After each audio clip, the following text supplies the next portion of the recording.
Seharusnya kalau menggunakan mobil Land Cruiser, mobil Fortuner, cara pandangnya nggak begitu. Ini pakai mobil Land Cruiser, akalnya kelas Avanza gitu ya. Sering begitu gitu. Makanya daerah itu susah berkembang gitu. Ya kan? Itu sering saya bilang, pemerintah dulu itu banyak gaya. Awak daerah miskin, sombong ya. Dia harus bisa ngomong. Kalau cuma duduk di DPR, mundur aja mundur. Bikin capek rakyatnya. Nggak ada gunanya tuh. Dia harus berbicara di DPR, baik itu mendukung pemerintah ataupun dia mengkritisi kebijakan pemerintah.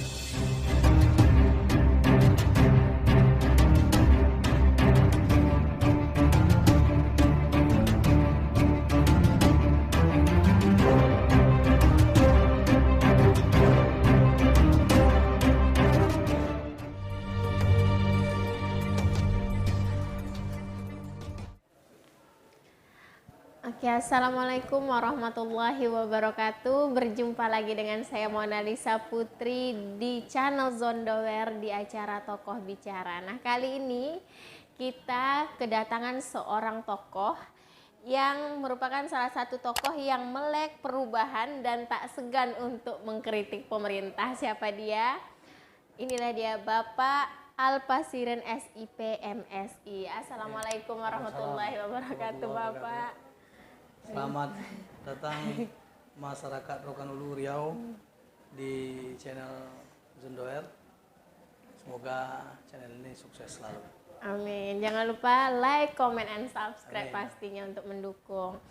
Nah, kan kita akan membahas tentang masa depan Rokan-Hulu ke depannya seperti apa. Ketika diucapkan kata Rokan-Hulu, apa yang satu kata yang bisa menggambarkan Rokan-Hulu? Rokan-Hulu itu secara spesifik, tentu kalau kita ingat Rokan-Hulu, berarti kita tahu bahwa itu adalah negeri Seribu Sulu. Negeri Seribu Sulu. Ya, negeri yang punya khazanah lokal dari perspektif keagamaan itu sangat kuat. Jadi entitas kebudayaan Rokan-Hulu itu adalah berbicara dari satu entitas yang sangat spesifik, local wisdom tentang keagamaan. Jadi Melayu identik dengan Islam dan kebudayaan Islam telah mengakar dalam struktur sendi kehidupan bermasyarakat yang ada di Rokan-Hulu. Oke. Nah, kita akan berbicara tentang masa depan Rokan-Hulu. Berbicara tentang masa depan itu tidak terlepas dari masa lalu. Nah, apa yang dari situ kita kan bisa melihat masa lalu apa yang harus ditinggalkan agar Rokan-Hulu bisa maju dan masa depan seperti apa yang harusnya dimiliki Rokan-Hulu agar maju. Ya, ini kalau bicara Rokan-Hulu ini kan sebenarnya begini. Rokan-Hulu ini sebenarnya ya, tapi dilihat dari sudut pandang ekonomi, Rokan-Hulu ini sebenarnya daerah yang secara ekonomi,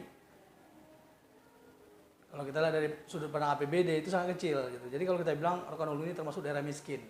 Iya, betul. Ya, kalau kita lihat potensi PAD hari ini yang didapat oleh pemerintah dan APBD, Rokan-Hulu itu sebenarnya daerah miskin. Ini kita daerah miskin tapi pejabatnya berlagu kaya gitu kan. Nah, ini gawat nih. Makanya saya sering katakan daerah ini baru bisa maju jika pemimpinnya punya rasa empati terhadap rakyat. Ya, empati itu maksudnya dengan tidak menghamburkan uang negara. Tapi kalau bicara dari perspektif historisitas, perspektif masa lalu, ya itu sangat panjang ya. Menurut saya bahwa ke depan ini ya, siapapun yang jadi pemimpin Rokan-Hulu harus mampu memaksimalkan potensi daerah kita yang ada pada hari ini. Berarti harus punya pemimpin yang capable. Oh iya dong. Gitu. Capek kan kalau punya pemimpin yang punya kemampuan kan. Iya. Ya, ya, capek. betul. Kita begini ya. Saya tuh kalau dipimpin orang bodoh tuh capek. Ya. Makanya saya sering katakan tuh, janganlah kalau orang-orang bodoh enggak usah jadi pemimpin. Jadi pemimpin itu orang-orang pintar gitu. Pintar tuh, cerdas itu dia memahami, menguasai tentang apa permasalahan sudut pandang yang dia kuasai, pimpin. Dia makanya sering saya katakan, menjadi pemimpin itu bukan mudah. Memimpin orang banyak nih, banyak seni dan ilmunya. Tapi terlepas daripada itu, output dari kita berdemokrasi itu adalah keadilan dan kesejahteraan. Keadilan dari perspektif hukum, kesejahteraan dari perspektif ekonomi. Nah, itu gunanya makanya ada demokratisasi di tingkatan lokal. Dipilihlah pemimpin-pemimpin daerah ini yang punya kemampuan agar dia bisa mengelola daerah. Rokan Hulu itu kan kalau kawan-kawan baca, lihat struktur APBD Rokan Hulu. Itu sedikit sekali. PAD-nya kecil sekali. Jadi selama ini pemimpin Rokan Hulu ini baru bisa menghabiskan uangnya Anda, belum bisa mencari. Ya, belum bisa mencari. Berarti pemimpinnya belum kapabel. Bukan belum kapabel. Perspektif sudut pandangnya belum mampu menggali kearifan potensi daerah sehingga berkembang secara maksimal. Baru bisa menghabiskan uang negara. Mobil dan cruiser, ya kan? Ya kan? Nanti kepala-kepala dinasnya mobil minimal itu Innova. Ada yang pakai Navara, ada yang pakai Fortuner. Tapi kemampuan pikirnya tidak sebanding dengan mobil yang digunakan. Seharusnya kalau menggunakan mobil yang cruiser, mobil Fortuner, cara pandangnya begitu. Ini pakai mobil yang cruiser, akalnya kelas Avanza gitu ya. Sering begitu gitu. Makanya daerah itu susah berkembang gitu ya. Nah, terkait dengan penggunaan dari dana yang tidak tepat sasaran, ada satu pernyataan dari Bapak yang terliput di Metro, ya kan? Menyatakan bahwa dana aspirasi Dewan Rokan Hulu tidak tepat sasaran. Apa yang sebenarnya terjadi? Ya Dewan itu nggak usah cawe-cawe proyek. Nggak usah anggota DPR ikut-ikut ngurus-ngurus proyek. Sampaikan aja apa yang menjadi kendala rakyat hari ini. Misalnya, itu di sebuah daerah, misalnya nih katakanlah di daerah Kunto Darussalam. Ada masalah jembatan, jalan yang harus dibenahi. Dewan sampaikan. Jangan Dewan coret-coret ini punya saya, ini punya, enggak ada begitu. Negara mengatur DPR tidak boleh bermain proyek. Gitu loh. Jadi seharusnya kawan-kawan DPR juga punya rasa malu. Oke. Gitu loh. Jadi jabatan kekuasaan ini bukan untuk mencari kaya. Jadi kalau mau kaya jangan jadi birokrat ya. Oke. Jangan jadi anggota dewan, jadi pengusaha dong. Ya. Ya betul-betul. Gitu. Jadi seharusnya saya sering katakan gitu. Uang negara itu gunakan sebaik-baik untuk kesejahteraan rakyat. Ya kan? Malu gitu loh. Malu kita gitu. Ini kan DPR gaya selangit ya kan. Dia enggak tahu dia dibayar rakyat. Dia dibayar negara gitu loh. Bupati juga tuh dibayar negara, dibayar rakyat. Maka harus malu dengan rakyat. Harus malu dengan rakyat, tapi untuk menjadi dewan itu kan biayanya tidak sedikit. Jadi ada keinginan untuk mengembalikan dana. Ya pasti, ini kan biaya politiknya sangat besar. Ya kan? Jadi kalau biasanya orang yang tidak populer, ya kan? Dia pasti menggunakan itu. Tapi itu tidak saya bahas, itu konsekuensi Anda maju dalam gelanggang politik. Anda habis banyak kos, itu konsekuensi Anda. Ya kan? Tapi setelah Anda duduk, Anda wajib bekerja untuk rakyat. Anda disumpah untuk rakyat. Gitu. Maka saya katakan berulang kali ya kan. Ini Rokan Hulu ini daerah miskin tapi pejabatnya kayak daerah kaya tuh. Kalau saya bilang sering nggak tahu malu. Iya kan? Ya coba tuh. Kalau saya jadi bupati, mobil saya Avanza saya. Nggak mau saya mobil Land Cruiser itu. Ngapain mobil miliaran rupiah? Kita mobilnya Avanza, otaknya sekelas Land Cruiser. Iya betul. Ini mobil yang crash otak sekelas Avanza ngapain ini? Habisin warak ya. Makanya sering saya protes tuh. Siapapun bupati sering saya katakan tuh, Anda sebagai bupati Rokan Hulu itu harus punya kesadaran yang tinggi untuk bangun Rokan Hulu gitu. Karena jabatan itu ada batasnya, durasi itu 5 tahun. Gitu kan? Malu kan? Hah? Makanya sering saya katakan untuk melihat kondisi hari ini butuh bupati, pemimpin yang punya kemampuan. Yang punya kemampuan. Ya, kemampuan. Sehingga dia mengerti. Seandainya begini, ini ada anggaran. Ada anggaran misalnya 10 miliar. Jika anggaran ini digunakan untuk perjan dinas, betapa hancurnya daerah ini hanya untuk jalan-jalan DPR, jalan-jalan pejabat publik. Coba uang 10 miliar digunakan untuk membangun ruang kelas baru, membangun jembatan, membangun jalan. Betapa banyak uang rakyat, betapa banyak rakyat yang terbantu. Atau memberdayakan UMKM. Membangun potensi pemuda, mengembangkan potensi mahasiswa, memberikan bantuan kepada mahasiswa yang tidak mampu. Betapa banyak orang yang terselamatkan. Ya kan? Ini makanya saya bilang. Makanya dikatakan tidak tepat sasaran. Tidak tepat sasaran. Kalau saya jadi bupati, tidak saya kasih tuh duit macam-macam tuh. Iya kan? Tidak bisa. Termasuk kepala-kepala dinas. Jangan enak-enak aja jalan-jalan bos. Ya kan? Anda kerja dengan baik. Ngapain kepala dinas pakai mobil Fortuner? Kasih aja Avanza, udah selesai. Tidak mau kerja suruh berhenti. Oke, potensi apa yang bisa dikembangkan di Rokan Hulu? Banyak potensi, kita punya sawit. Daerah punya sawit. Ya kan? tapi pemerintah kita tidak punya BUMD yang mampu menarik investasi di sana, ya kan?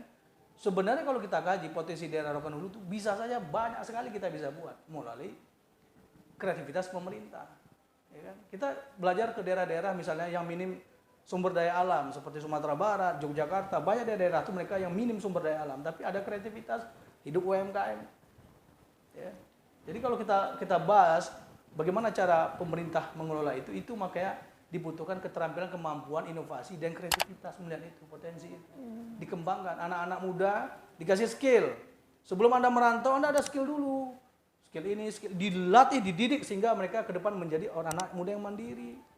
Ya kan? UMKM itu dibantu modalnya, apa usaha bisa dikembangkan, dijadikan produk-produk yang bisa kita promokan ke skop yang lebih luas. Berarti Sehingga Rokan Hulu ini daerah yang awalnya dianggap miskin, kemudian bisa menjadi daerah potensial. Karena kita tidak apa-apa, tidak masalah miskin secara sumber daya alam, tetapi kita kaya kreativitas. Ini yang susahnya, kita kaya sumber daya alam tapi minim kreativitas. Oke. Ya kan, mengemis teruslah ke Jakarta, minta uang ke Jakarta, nggak dikasih, nah itu tunda bayar, nggak dikasih defisit, ya kan? Itu sering saya bilang pemerintah Rokan Hulu itu banyak gaya, kok daerah miskin, sombong, ya nggak bisa. Gitu. Oke. Nah, ada lagi berita yang membuat saya juga tertarik adalah seperti pernyataan Bapak yang menyatakan bahwa gaji guru komite bisa dibayar dengan APBD Rokan Hulu. Nah, seperti apa? Ya sebenarnya begini, ini kan guru komite ini masalahnya adalah masalah skop yang lebih luas, masalah negara nasional. Saya melihat kasihan ya kawan-kawan guru honor komite yang berapa belas tahun, ya kondisinya begitu, gajinya nggak begitu.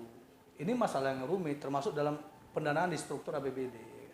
Nah ini, kalau melihat guru honor komite secara keseluruhan, maka harus ada kebijakan-kebijakan yang strategis. Bagaimana cara mendanainya? Makanya pemerintah itu membuat kebijakan yang menurut saya memberdayakan mereka lebih secara humanistik. Jadi saya anggap untuk khusus guru honor komite itu harus ada kemampuan khusus pemerintah bagaimana agar mereka bisa terberdayakan dengan baik. Misalnya ada perusahaan, kita minta perusahaan mengeluarkan CSR-nya. Di daerah sekitar itu ada berapa banyak guru honor komite yang perlu dibantu. Nah ini, ada transparansi. Tapi kan kita tidak pernah tahu di kabupaten itu berapa CSR tiap tahun. Apakah CSR itu memang diambil, digunakan untuk kepentingan rakyat, atau uangnya kemana gitu. Rokan Hulu itu perusahaan banyak sekali. Tapi kita tidak tahu CSR kemana, karena tidak ada transparansi dari pemerintah. Kenapa tidak ada transparansi dari pemerintah? Karena pemerintah tidak ngerti apa itu transparansi. Tidak tahu. Tidak tahu mereka apa itu transparansi. Tidak tahu. Makanya daerah Rokan Hulu itu sampai sekarang ya begitu-gitu aja. Susah berkembang.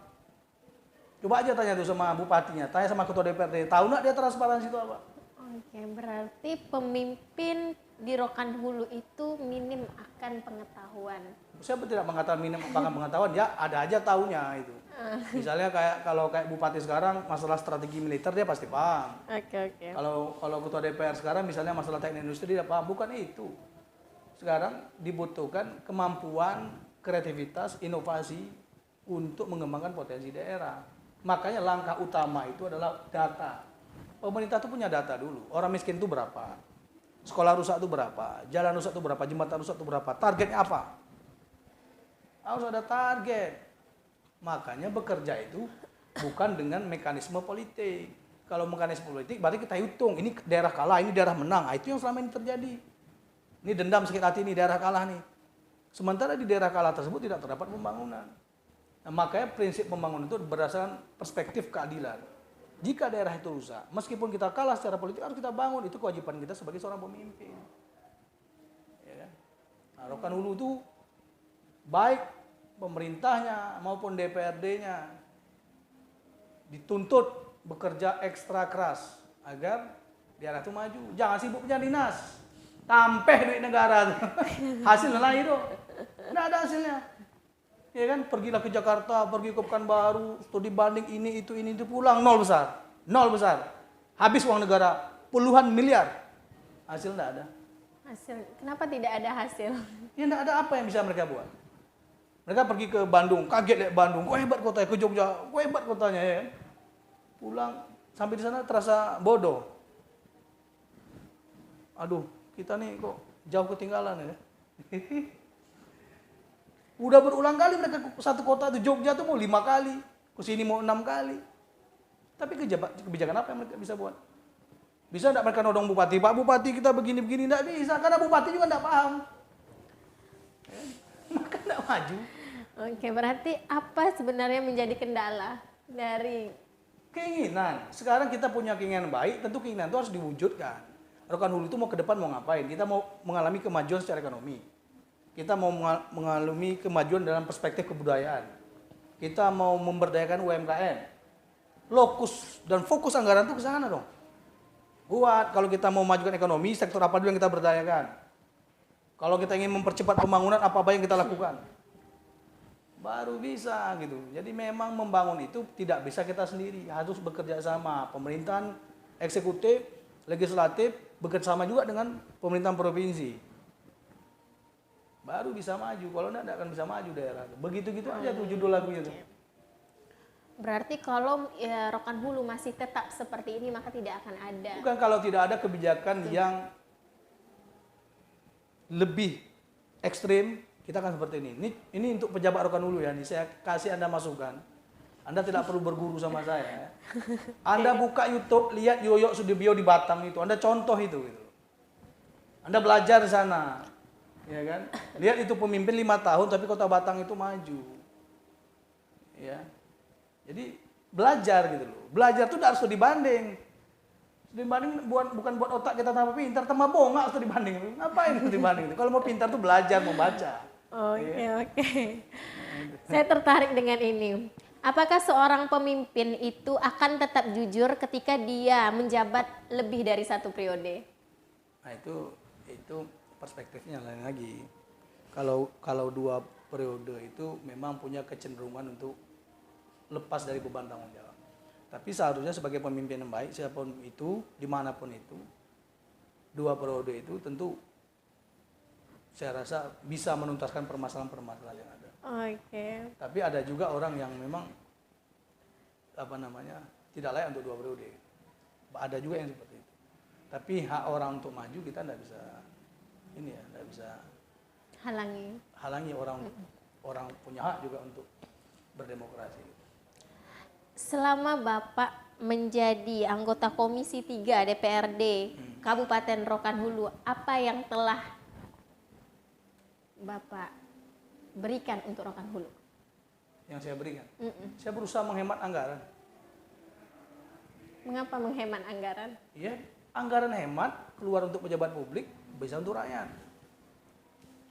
Saya tolak mobil dinas orang ketawain saya waktu itu. Diketawain, wah macam-macam lah kan. Saya diam aja. Saya hitung secara ekonomi, kalau mobil tidak digunakan, uang itu bisa digunakan untuk pembangunan. Saya sering kritik itu perjanjian dinas. Di DPR saya kritik perjanjian dinas, karena perjanjian dinas itu menghamburkan uang negara. Jadi kalau secara keseluruhan, apa yang bisa berikan Rokan Hulu, saya berusaha meminta, menyuarakan penghematan anggaran. Karena satu-satunya jalan menyelamatkan Rokan Hulu itu adalah pejabatnya jangan sibuk ke Jakarta. Jangan sibuk Pekanbaru nih. Standby di sana. Boleh perjalanan 6 bulan sekali, boleh. 6 bulan sekali. Pergilah ke Jakarta. Jangan habiskan uang negara. Itu bukan hanya untuk DPR, untuk kepala dinas juga sama. Sama. Jadi penghematan anggaran itu dilakukan secara keseluruhan baik oleh bupati, pejabat di bawahnya, berserta pimpinan DPR. Semuanya menghemat anggaran negara. Baru Copek maju. Jadi carunya lagi kok. Sudah dihemat anggaran. Tuh nak, kok nak dibantu apa kok? Kini wak bantu misalnya pemberdayaan UMKM, kita perbaiki infrastruktur, wak elokkan apa nak dielokkan, itu baru Copek. Jadi biar wak litak selama 5 tahun, pejabatnya tidak juga lapar, mereka digaji besar kok oleh negara. Maksudnya jangan dihamburkan uang-uang yang lain. Kita hemat ikat pinggang bersama, kita majukan potensi daerah, itu Copek maju dulu. Oke. Kedepan baru acit yang lain. Kau Rokan Hulu kok yang belum terselesaikan dengan baik dan benar. Pertama jalan, jembatan, pendidikan, kesehatan, yang terakhir ketersediaan air bersih. Oke, masih sangat banyak berarti yang harus dibenahi oleh pemimpin Rokan Hulu. Nah, apa kan Bapak kalau di media itu salah satu tokoh yang tegas untuk mengkritik.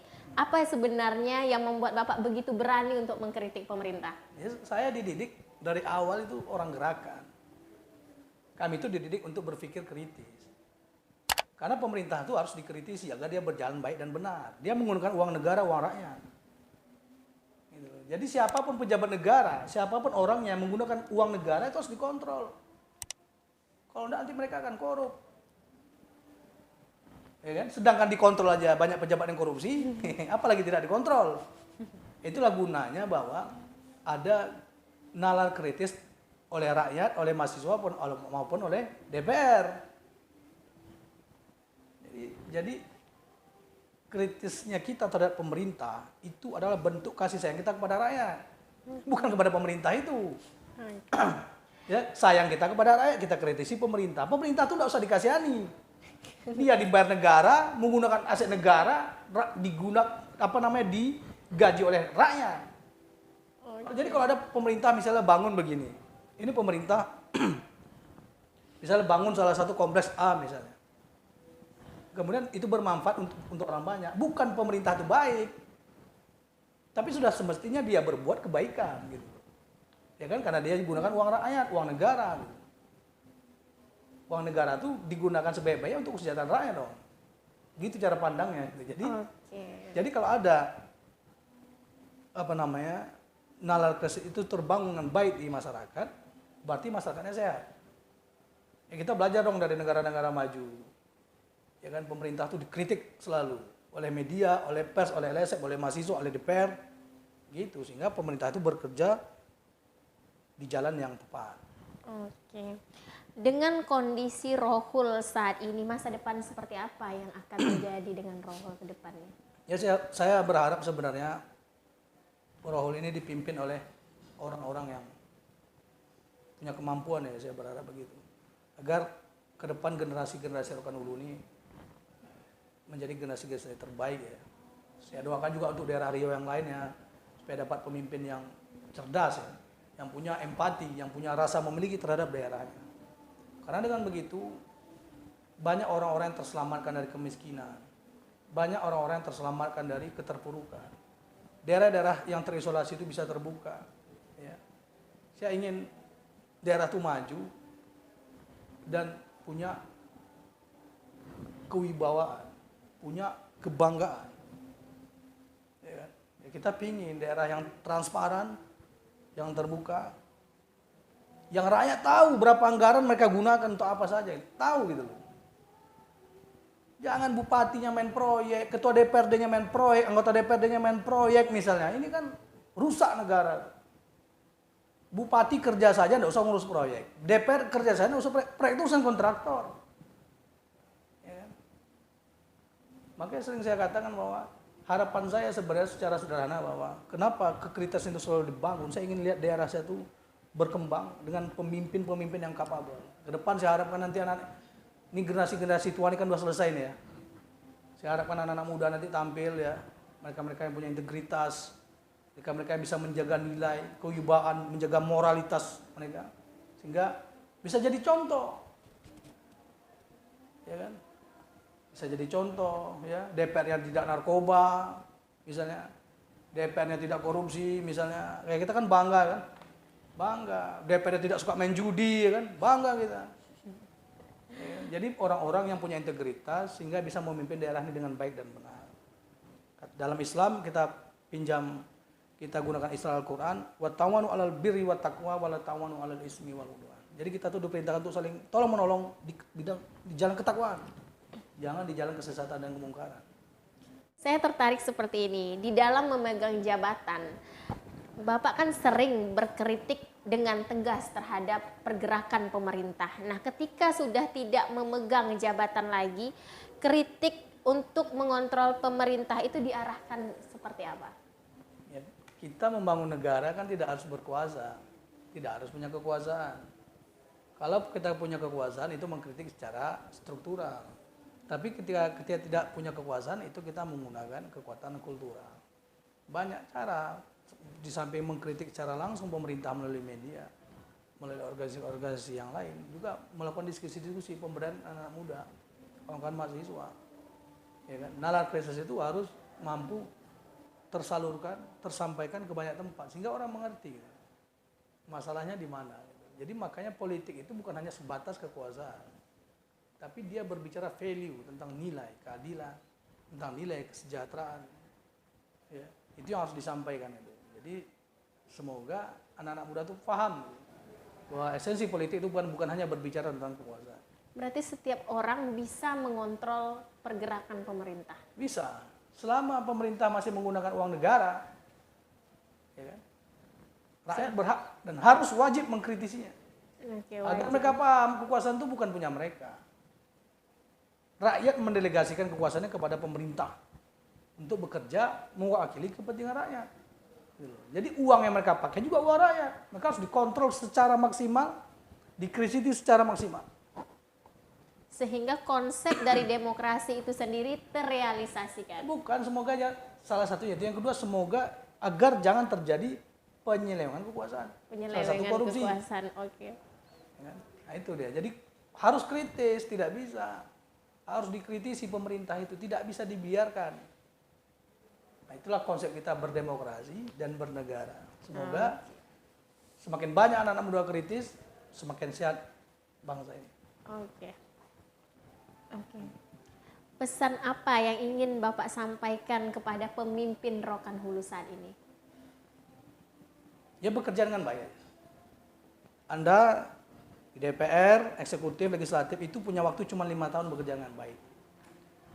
Legasi apa yang ingin Anda tinggalkan untuk rakyat? Anda tuh ingin dikenang sebagai apa? Gitu. Jadi Anda berbuat yang terbaik untuk masyarakat. Caranya apa? Udah saya sampaikan tadi. Nanti kalau mau belajar ke kampus aja gitu. Atau baca buku aja gitu. Ya kan di sini kan terbatas ya. Iya betul. Ya, kalau mereka mau belajar ya ke kampus atau cari profesor doktor atau mereka baca buku. Ya kan? Itu cara yang efektif. Ya kita ini ngapain diajarin lagi gitu. Ya kan? Kalau tahu bongak ngapain maju DPR ya kan? Kalau bongak ngapain maju bupati? Berarti yang perlu harusnya kesadaran, sadar bahwa tidak punya kemampuan. Bukan gini. Kalau mau pintar belajar. Kalau mau cerdas membaca gitu. Kalau udah tahu bongak enggak usah maju bupati. Ya kan udah tahu bongak enggak usah maju DPR. Nanti sampai DPR enggak bisa ngomong. Enggak tahu ngapa-ngapain. Nggak tahu ngapa-ngapain tapi menikmati. Dia apa jadi DPR tuh ngapain Anda ngabisin uang negara nyusahin rakyat ya. Oke. Jadi DPR itu dibayar negara untuk 3 hal. Ya. Pertama, legislasi. Pembuatan undang-undang kalau pusat. Kalau daerah itu namanya pembuatan perda. Yang kedua, budgeting. Bersama pemerintah dia menyusun anggaran. Yang ketiga, pengawasan. Makanya DPR itu harus cerdas nih dan cerdas ini. Cerdas hati? Kalau itu wajib. Kalau hati nggak usah dibilang, dikatakan. Jadi kenapa saya katakan ini? Dia harus bisa ngomong. Kalau cuma duduk di DPR, mundur aja mundur. Bikin capek rakyatnya. Nggak ada gunanya tuh. Dia harus berbicara di DPR, baik itu mendukung pemerintah ataupun dia mengkritisi kebijakan pemerintah, dia harus berbicara. Dia dibayar negara. Karena dia sudah ada tempatnya untuk berbicara. DPR itu wakil rakyat. Dia tuh didelegasikan rakyat untuk menyampaikan pandangan kepentingan rakyat, maka dia harus berbicara dong. Oke.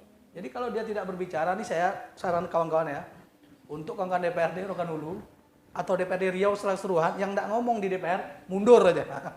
Bikin malu aja Anda. Nggak ambil duit rakyat tapi tidak ngomong, ngapain gitu. Kasihan rakyat milih Anda. Ya. Sebenarnya pembicaraannya sangat luar biasa, tapi karena waktu yang terbatas dan terima kasih Ya, kami sama-sama. ucapkan kepada Bapak Alpasirin yang telah berkesempatan untuk Sama-sama. memberikan informasi kemudian motivasi kepada kita semua. Terima kasih kepada para teman-teman. Jangan lupa like, comment, and subscribe di channel Zondower Ya. untuk tetap mendukung Saya- channel ini, Zondower. Ada satu hal ya. Ini untuk anak-anak muda Rokan Hulu ya. Anda belajar dan bekerja keras dalam keahlian apapun. Ke depan mungkin Anda adalah orang-orang yang akan tampil di pemerintahan sehingga Anda punya ilmu, punya keterampilan, punya kemampuan sehingga bisa membangun daerah ini lebih maju.